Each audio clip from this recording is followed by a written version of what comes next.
The village of Nyoka's Hollow was quiet most days, nestled in the embrace of an ancient forest whose trees whispered to each other in the language of leaves. The elders said the forest had a spirit. That it had watched over them since the beginning.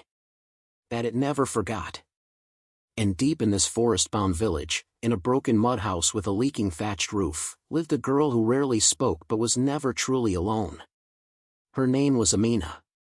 Amina had been born on a night of roaring chaos. Thunder had split the sky in angry streaks, and lightning had turned night into terrifying flashes of white. Her mother, heavy with her, had gone into labor just as the first bolt struck the tallest iroko tree near the village. They said the storm had come for her, that the gods had marked the girl in her womb. Her mother bled to death before the cock crowed, and the newborn was pulled from the womb of a corpse. The midwives crossed themselves, spit on the floor, and named her Storm Child. The name stuck, like wet leaves clinging to bare feet. Her father disappeared shortly after. Some say he went mad from grief. Others whisper that he ran because he believed the child had killed his wife. Whatever the truth, Amina was left to be raised by her Aunt Muia and Uncle Baraka, who saw the girl not as family, but as a burden dropped into their lives by fate. Muia had her own children, fat, round-faced little ones who clung to her skirts and called her mama. But to Amina, she was just Muia, and sometimes, woman, if she dared. Her uncle barely looked at her unless he had something sharp to say, or worse, something heavy in his hand.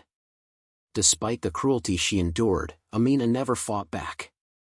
She moved through the world like mist, quiet and unnoticed unless summoned.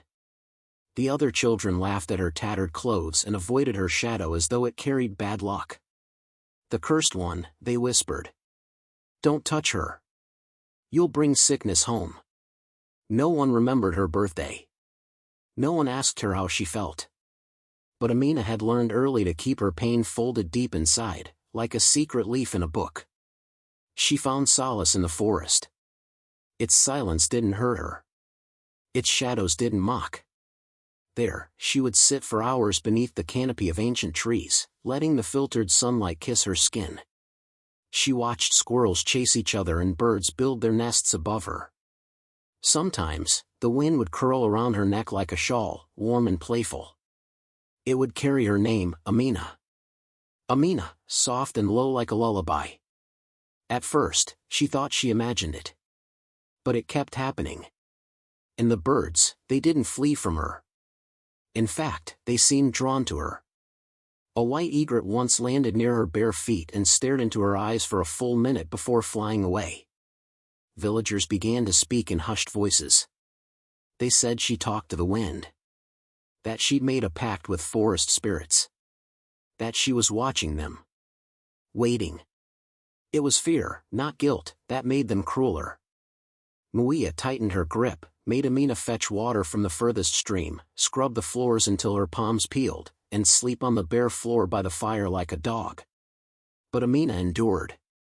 She had long since learned the cost of crying. One particular evening, the sky was unusually clear, so clear you could count the stars, see the sharp curve of the moon smiling like it knew a secret. Amina had just returned from the forest, her dress damp from brushing past dew-laden leaves. She sat outside, her back to the mud wall, arms wrapped around her knees. The village had gone quiet. No drums. No laughter. Just the sound of insects. Then it happened. A rumble. Not from the earth, but from the sky. Thunder. Low and rolling, like a giant beast clearing its throat. Amina looked up sharply. No clouds. Not even a sliver of gray. But the thunder came again. Louder this time. A warning. Her breath caught. She wasn't the only one who heard it. Windows opened. People peeked outside. Eyes scanned the sky in fear. In the old tales, thunder without rain meant the spirits were restless. Angry. Someone had committed a great wrong. And when they were angry, they looked for someone to punish. Someone to carry the weight of their rage. Inside, Muia was rocking her youngest child, who had been coughing for 3 nights straight. His skin was hot. Boils had formed along his chest. The herbs hadn't helped. The healer shook her head that morning and muttered, "It's the spirits." Now, hearing thunder when the sky was blue, Muia's mind twisted around one idea: the girl. Her own child sick, and that cursed girl untouched? How could that be? She brought this, Muia spat to her husband that night. She's the one who calls the storm. The one who makes the rain come when no one asks for it. She brings sickness into this house. I should have left her to rot years ago. Baraka grunted, his face half lit by the fire. He said nothing, but his silence was not neutral. It agreed with her. That night, long after Amina had curled up on the floor, pretending to sleep, a group of elders gathered quietly behind the chief's hut. They lit no torches. They spoke in low, trembling voices. "She's not like the others," said one. "Even the birds follow her." "The thunder," whispered another. "It speaks when she walks." She cursed Muia's boy. "It's only a matter of time before she curses the rest of us." They didn't speak of proof. Only fear. And fear needs no truth to act. The oldest among them, a blind woman named Nana Didi, sat still for a long moment before saying, "The forest has watched us for centuries. If we have angered it, we must make an offering." They all knew what she meant. No vote was needed. No one protested. The decision was made. By dawn, the girl would no longer be their burden. They believed the forest had chosen her. But they had no idea who had really been watching. And they had no idea that tying Amina to that tree would not silence her story. It would awaken it. Amina's sleep was shallow, a veil barely covering the heavy weight of dread she had learned to live with. So when rough hands grabbed her arms in the darkness, she awoke not with confusion, but with instinctual fear. Her uncle's face loomed above her, contorted with tension and silence. No words.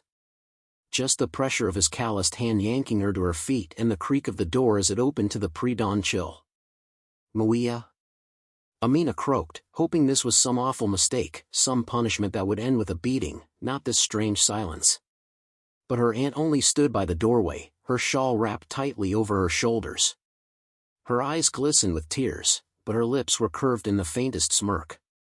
She clutched her coughing child to her chest like a prop, and when Amina looked back one last time, she saw no sorrow in the woman's face. Only satisfaction. This was not grief. It was celebration. No words were exchanged as Baraka led her out of the compound and into the woods. The village still slept, or pretended to. Doors remained shut, and windows were cloaked. Dogs whimpered quietly. Even the moon seemed to hide behind a wall of thickening clouds, as if refusing to watch what was about to unfold. The forest was darker than Amina had ever known it. The trees loomed like giants bearing witness, their branches gnarled in solemn gestures.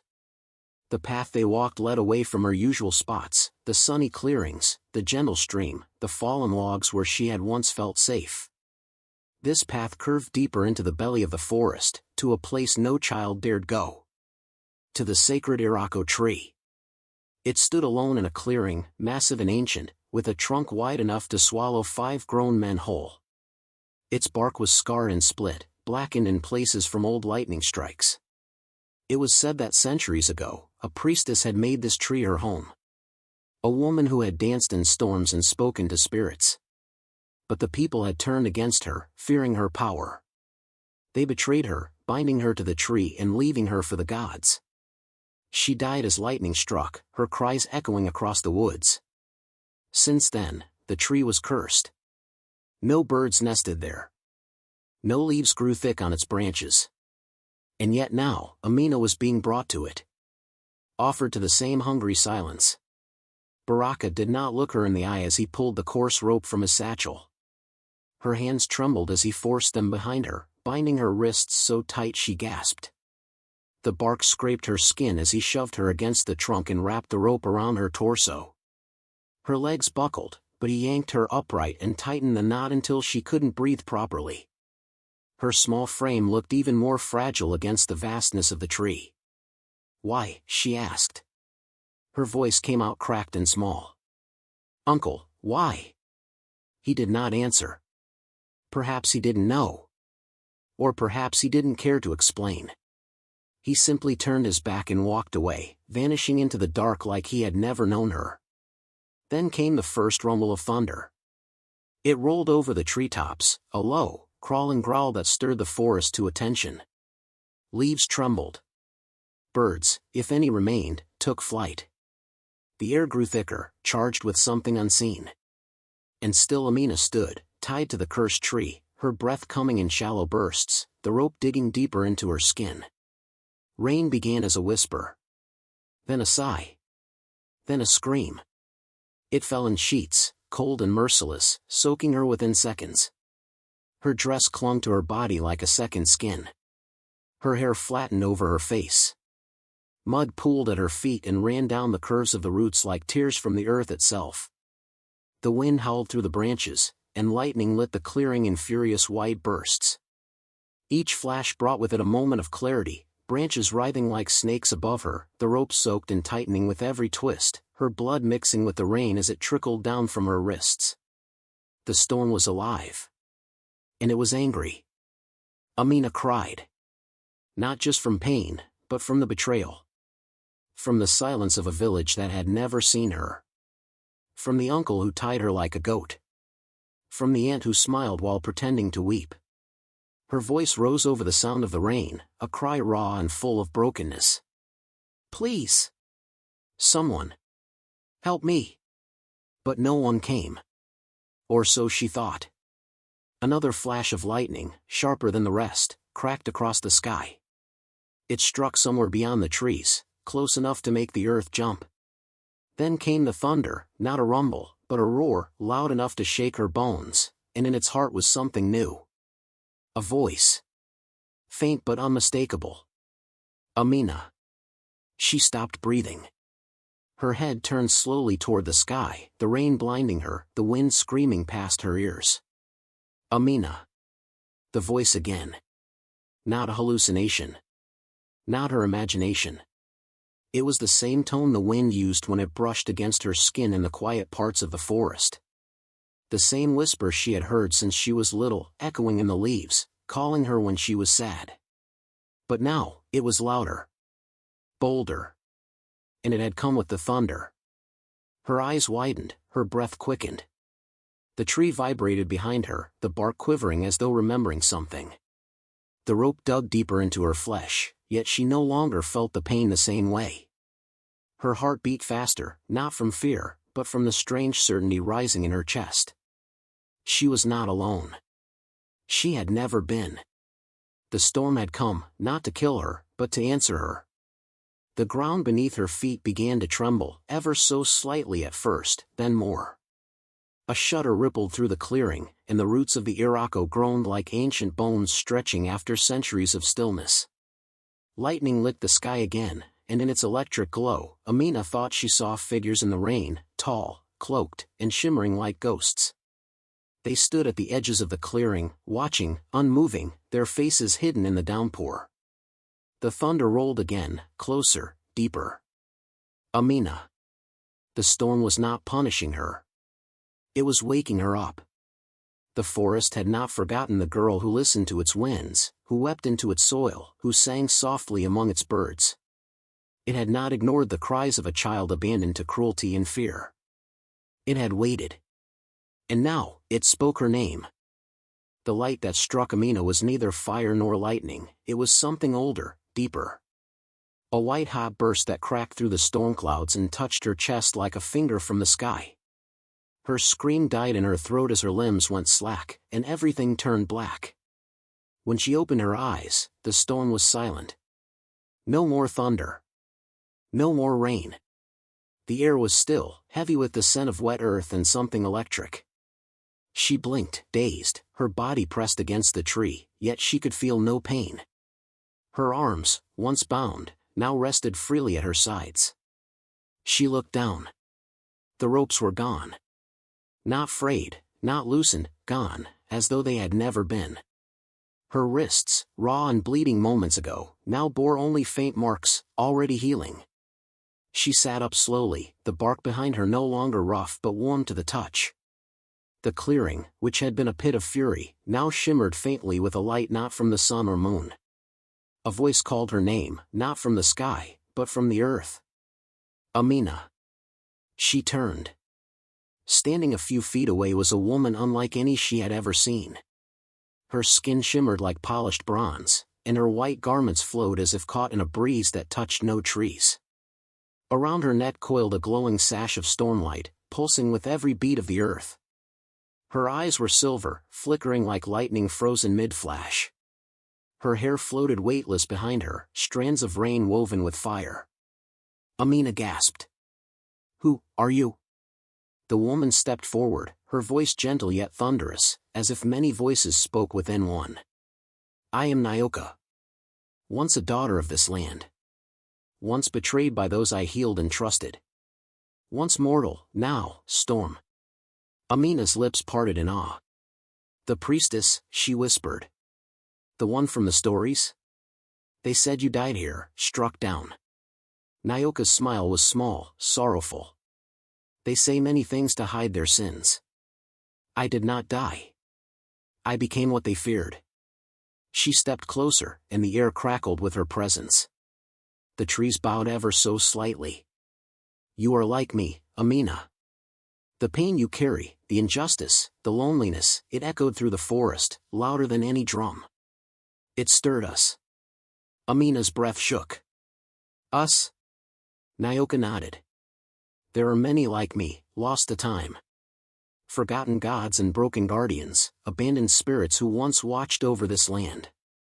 When your tears struck the roots of this tree, we remembered. And the thunder named you." Amina's heart pounded in her chest. "Named me? Daughter of the storm." The words rang like a bell in her bones. Nyoka knelt before her, eyes meeting hers.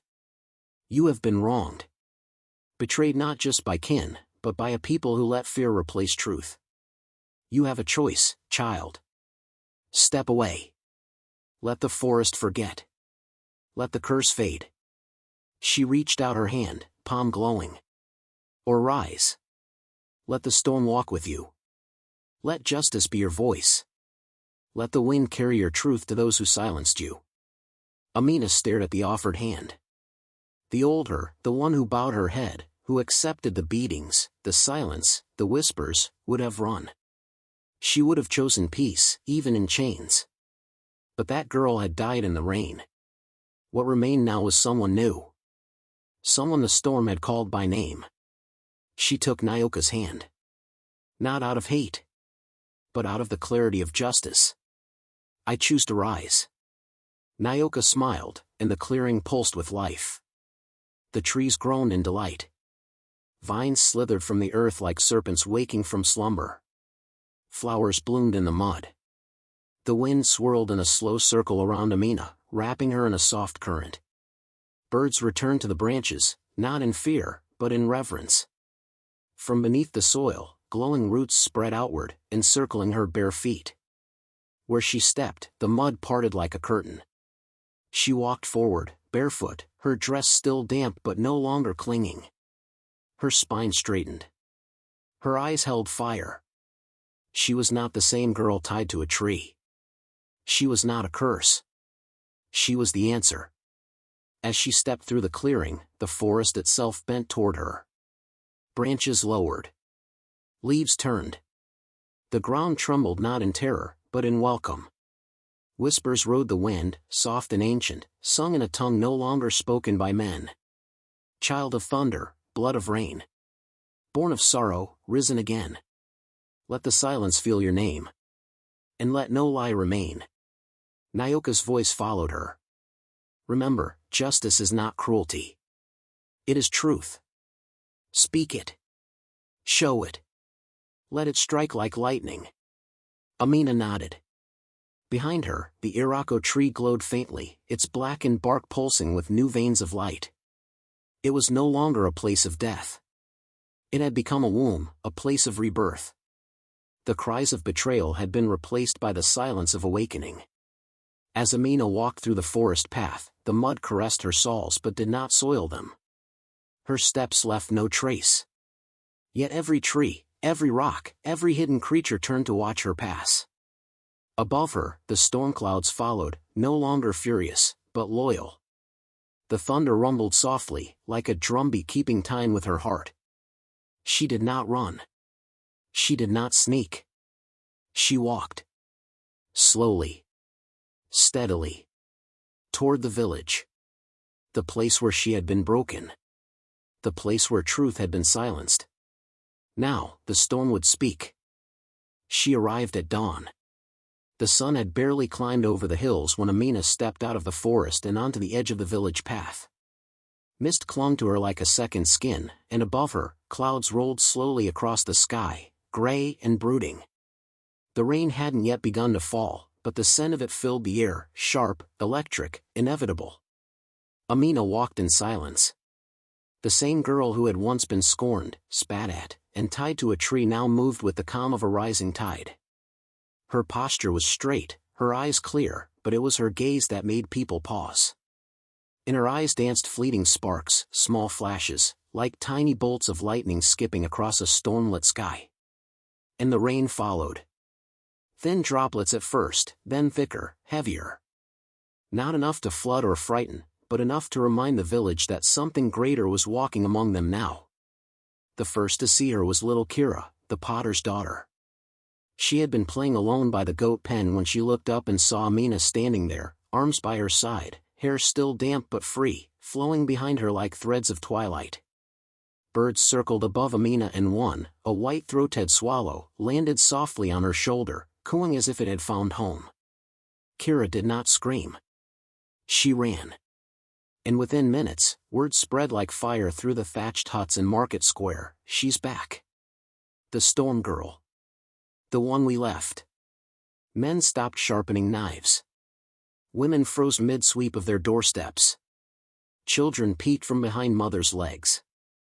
The old ones whispered to the wind and crossed themselves, muttering prayers to gods they hadn't spoken to in years. She moved slowly, as if every step mattered. Not a single villager approached her. But they watched. Watched how the rain clung to her, not drenching her but hanging in beads like dew on sacred leaves. Watched how her bare feet touched the earth and left wet footprints, yet the moment she passed, those footprints faded, vanishing into steam. Some said they saw her mouth move, as if speaking to the wind. Others said they heard humming, low, rhythmic, like the forest itself was singing with her. And all of them remembered. They remembered the night she was dragged into the forest. The silence. The storm. The way no one spoke afterward. The way they had gone back to their homes pretending nothing had happened. Now, she stood in front of the very hut where her aunt and uncle lived. Amina did not knock. She merely stood, watching the doorway. And then they emerged. Her uncle, with forced confusion painted on his face, spoke first. "Amina? Child, is it really?" Her aunt followed, clutching her chest, her voice high and broken. "Oh, thank the heavens. We thought the spirits took you, girl." Amina said nothing. She only looked at them. Her gaze lingered on her uncle's calloused hands, the same hands that had tied the rope. Then it moved to her aunt's lips, the same lips that screamed for the curse to be cleansed. Neither could hold her stare for more than a second. Her aunt looked away first, trembling.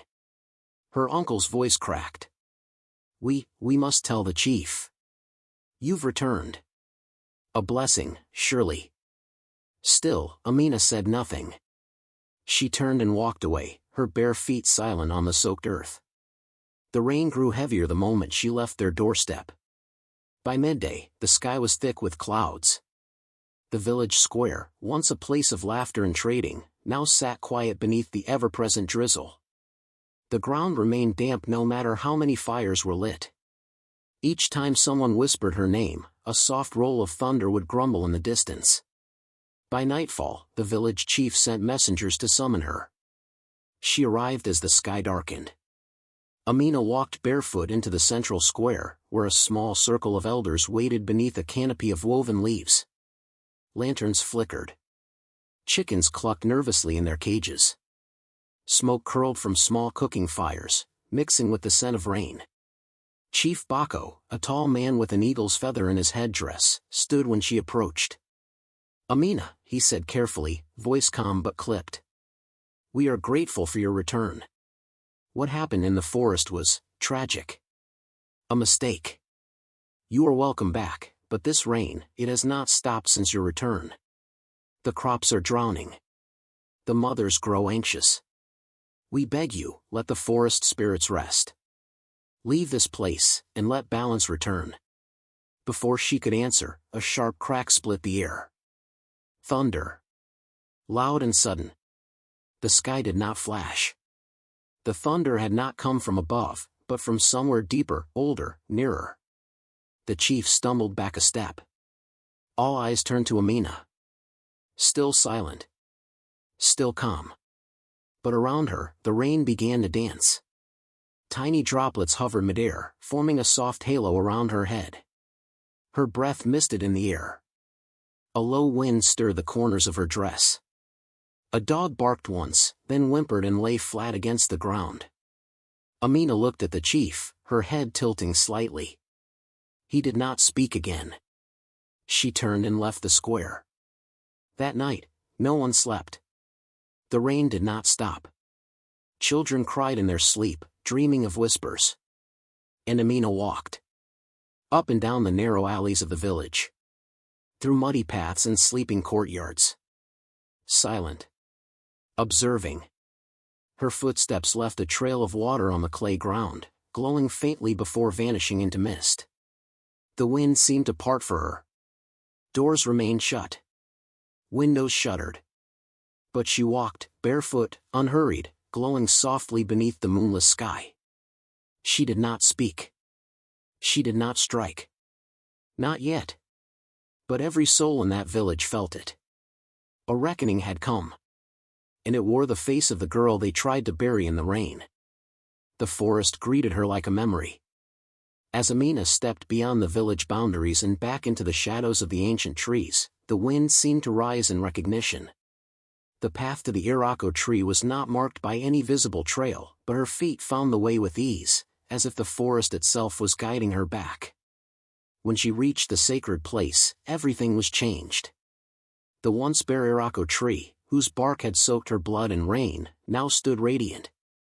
Its leaves shimmered with a silvery hue, glowing faintly in the half-light, as if moonlight had settled permanently upon them. The roots pulsed beneath the earth, and a low hum filled the air, not a sound, but a presence.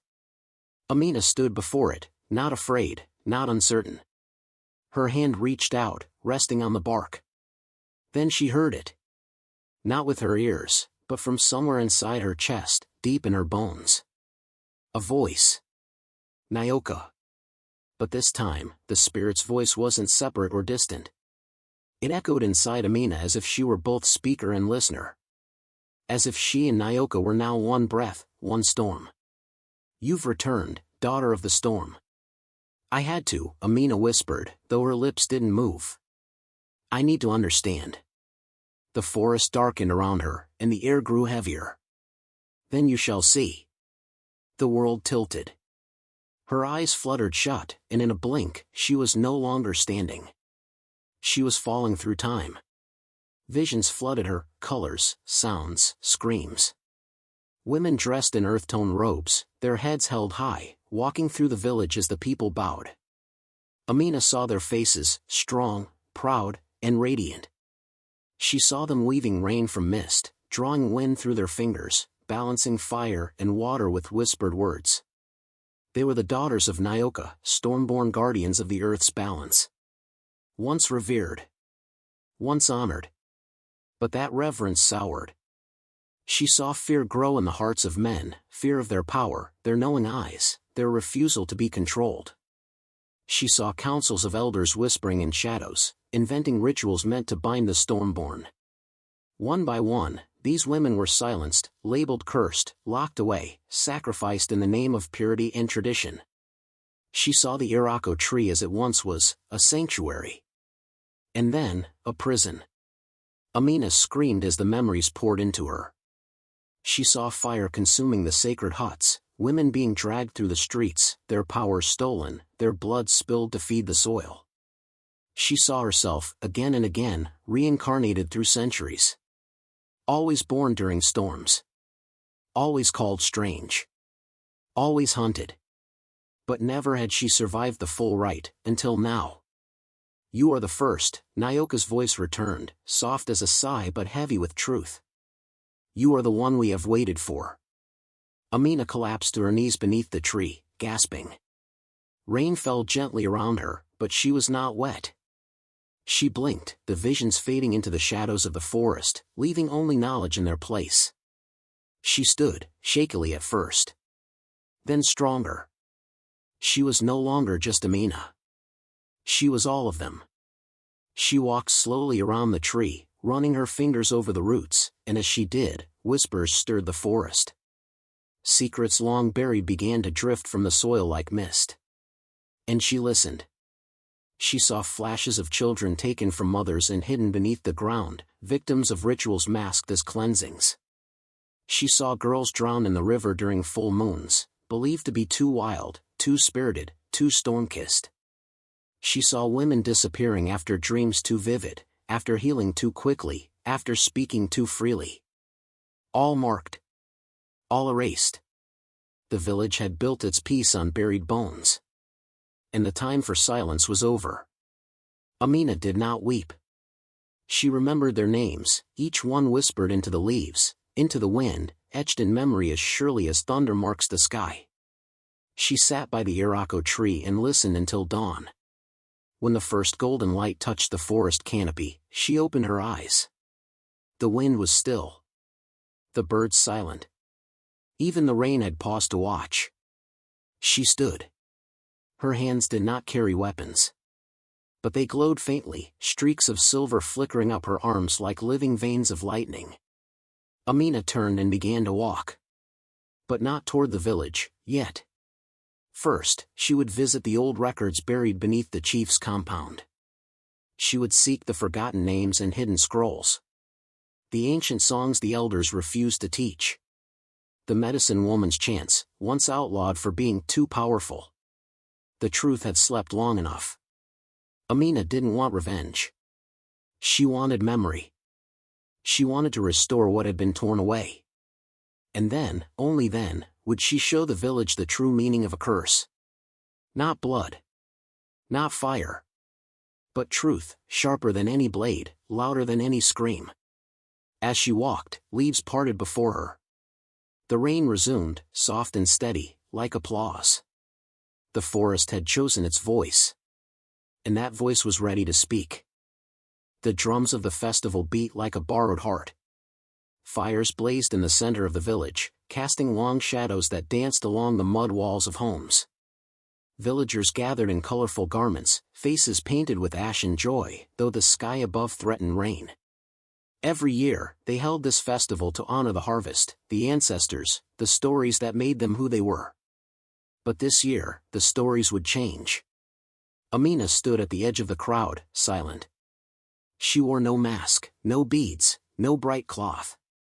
Her dress was soaked with rain that no one else felt, and her feet were bare and caked with soft mud. Her hair clung to her skin, and when her eyes met theirs, the villagers turned away. Because they knew. A hush fell over the crowd, not sudden, but creeping, like mist rolling in. One by one, the drums stopped. The fires seemed to shrink. And then Amina stepped into the village square. She did not raise her voice at first. "I was born on a night like this," she began, quietly. "The sky split open, and my mother died so I could breathe." A few people shifted uncomfortably. A child whimpered. Amina kept speaking. "I was called cursed. Made to live with those who did not love me. I was blamed for what I could not control." The wind picked up. The fires hissed. I was dragged from my bed in the middle of the night. My own blood did it. They tied me to the sacred tree, your sacred tree. They told you it was a ritual, a cleansing. And you, let it happen. Thunder rumbled, low and distant, but growing. I called out, she said, her voice stronger now. You didn't answer. But something older did. She paused and looked around. No one dared meet her eyes. The forest remembers, she said. And so do I. She lifted her hand, pointing slowly toward her uncle, who stood among the elders. His jaw clenched. His eyes narrowed. She said I was cursed. That I poisoned her child. But she poisoned the well to rid herself of another mouth to feed. Gasps rippled through the crowd. Her uncle stepped forward. Enough. You will not. But he didn't finish. Lightning cracked the sky, so close that the air split with a deafening roar. A bolt slammed into the earth just feet in front of him, flinging dust and flame into the air. He fell backward, eyes wide, mouth trembling. The crowd screamed. Amina didn't flinch. The storm knows, she said. She turned now to her aunt, who stood pale and frozen. You buried them. The babies. The ones born under the wrong moon. You said they were unclean. Rain began to fall, but only in a small circle. A ring of cold water fell directly around her aunt, soaking her instantly while the rest of the square remained dry. Then, the ground beneath her began to shift. The villagers backed away, clutching one another, as the earth cracked with a dull groan. The mud split, and a hollow opened at her aunt's feet. The scent that escaped made the elders retch. Bones. Tiny, fragile bones. Children. The aunt screamed, falling to her knees. It wasn't just me. We all did it. We were told to. But Amina's voice rose above the wail. And now you will all remember. She began to walk in a slow circle. Her footprints glowed faintly before fading. You say you honor the ancestors. But you've hidden them. You silenced their daughters. You buried truth beneath festivals in fear. Thunder cracked again. Now the wind howled through the square, but it was not just wind. It was a chorus, voices, hundreds of them, layered and echoing, carried on the storm. The villagers cried out, falling to their knees, covering their ears. She raised her arms to the sky. I do not want your prayers, she shouted over the storm. I do not want your pity. Lightning danced across the heavens. I want you to see. She pointed to the old chief's hut. There lies the scroll that ordered the first sacrifice. She pointed to a silent woman in the crowd. She knows where the other graves are.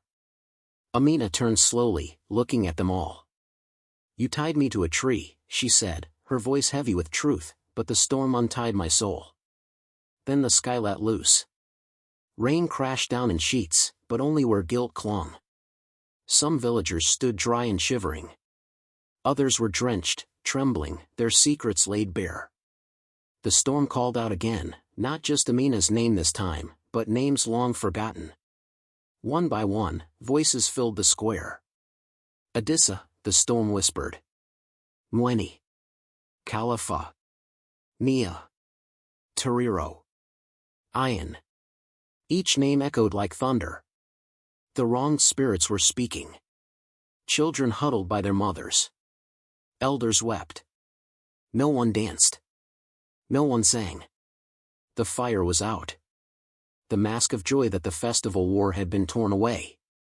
Amina stood in the center, unmoving. Her skin glowed faintly, like moonlight wrapped in storm clouds. Around her, the earth pulsed. You buried the truth, she said, almost softly now. But the truth has roots. Then she turned her back to them. She walked slowly toward the forest, rain following her like a veil. The trees swayed as if bowing. And though her body faded into the dark, her voice remained behind. Let them rest. Speak their names. Tell the truth. The villagers stood in the silence that followed.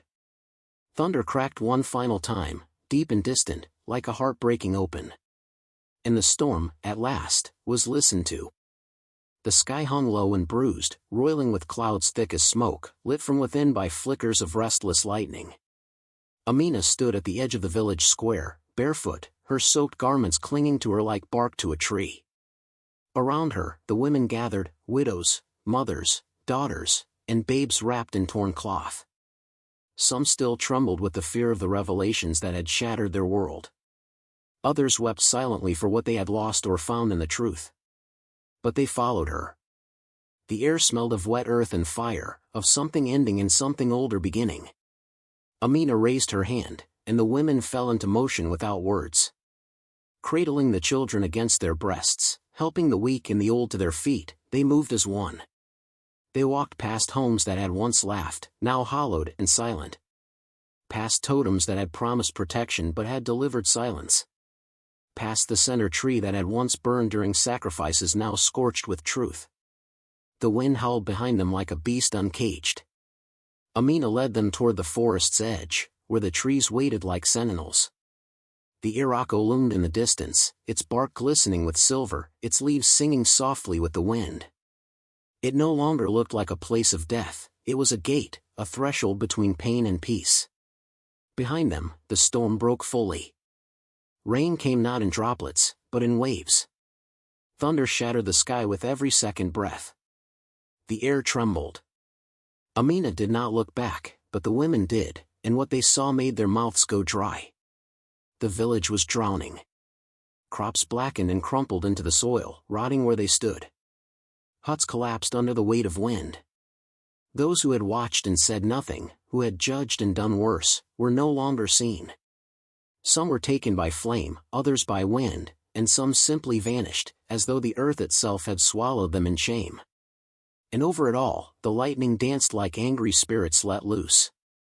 As the women and children passed the final boundary between open land and forest, the forest itself seemed to grow.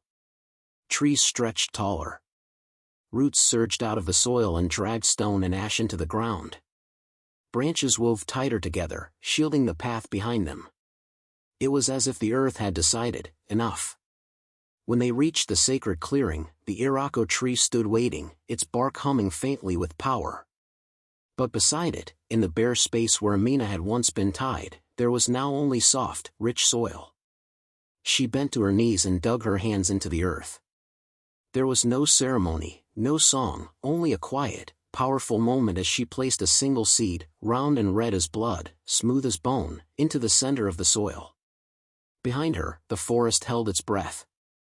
She covered it with dirt, and pressed her palms flat against the ground. The sky above crackled once. The seed did not bloom yet, but something shifted, deep beneath. A rustle stirred in the trees. Nyoka appeared, not in a flash, not in fire, but as mist rising from bark. Her garments were woven from cloud. Her eyes sparked faintly with restrained lightning, like a storm that had learned patience. "You have done what many would not dare," she said. Amina stood, her hands still dirty. It wasn't courage. It was truth. Nyoka nodded. Truth can be more dangerous than fire. The spirit walked slowly, her form barely touching the ground. You have become more than the storm's daughter. You have become its balance. Amina met her eyes. And I won't let it become vengeance. Nyoka's face was proud, but also wary. Good. Power does not care who wields it. It only grows what is fed. You must not let bitterness take root in you. Not even now. Amina looked to the tree she'd planted. This one will not feed on blood. Nyoka smiled faintly. Then let it be the first of many. And just like that, the spirit dissolved back into the air, a breeze curling around Amina's arm like a departing hand. She turned to the women behind her. Their eyes searched hers, not for instruction, but for confirmation. That they were safe. That something new was beginning. This is the tree of mercy, Amina said softly. The words carried in the quiet, even louder than the storm. This tree is the boundary. Between silence and song. Between fear and freedom. Between the curse they gave me, and the blessing I became. She walked to the center of the clearing. No child will ever be silenced again, she declared. No girl will ever be called cursed for the gifts she carries. If she sees dreams, we will listen. If she sings with birds, we will sing with her. If she speaks to rain, we will dance. The women began to weep, not from sorrow, but release. This forest is not death. It is remembrance. Amina turned her palms upward, and the rain, for the first time in weeks, slowed to a mist. Then, stillness. The wind settled. The thunder faded. Even the lightning stopped dancing. Above them, the clouds began to part, revealing a pale moon watching gently from behind her veil. The silence was not emptiness, it was cleansing. One of the little girls stepped forward, reaching for Amina's hand. The girl's voice was small, but sure. Will the storm come again? Amina looked down and smiled. Yes. But now, it knows your name too.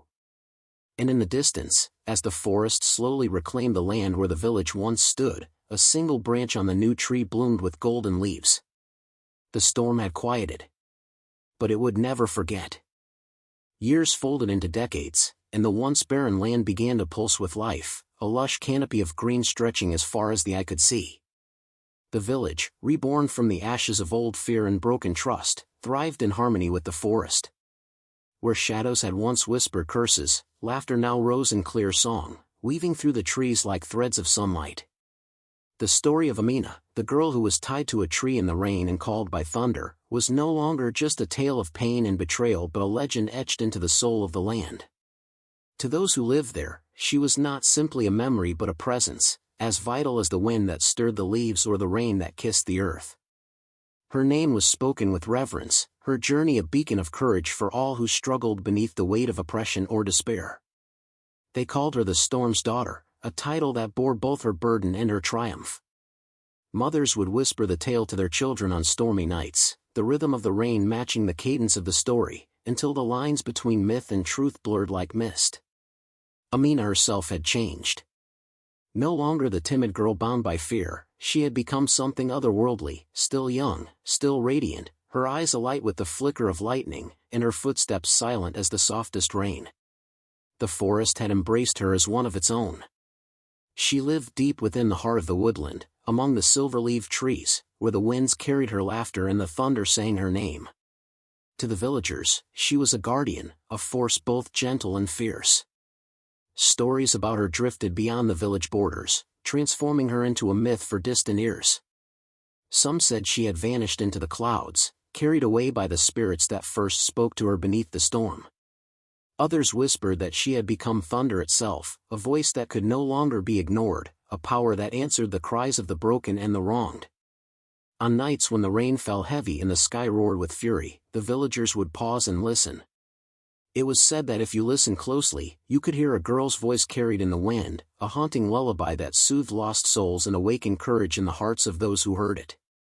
It was not a warning of death, but a promise of justice. The thunder, once feared as a harbinger of doom, had become a herald of hope. The elders would gather by the fire and speak of Amina not as a fallen child but as the embodiment of change. Her story was told as a rite of passage, a test of bravery for young ones about to face the wider world. They learned that storms were not always enemies to be feared but forces of transformation, sometimes harsh, sometimes gentle, but always necessary. To challenge injustice was to call the thunder, and to stand in its presence was to embrace the power within. The village itself had transformed under Amina's silent watch. Equality was no longer a dream but a reality. Girls and boys learned side by side, their laughter mingling with the rustle of leaves and the drip of rain. The women who once hid their gifts now sang freely, weaving tales of strength and wisdom into the fabric of daily life. The children played beneath the canopy of the tree of mercy, where golden leaves shimmered with a light that never faded. Amina's legend was a shield for the weak and a sword for the brave.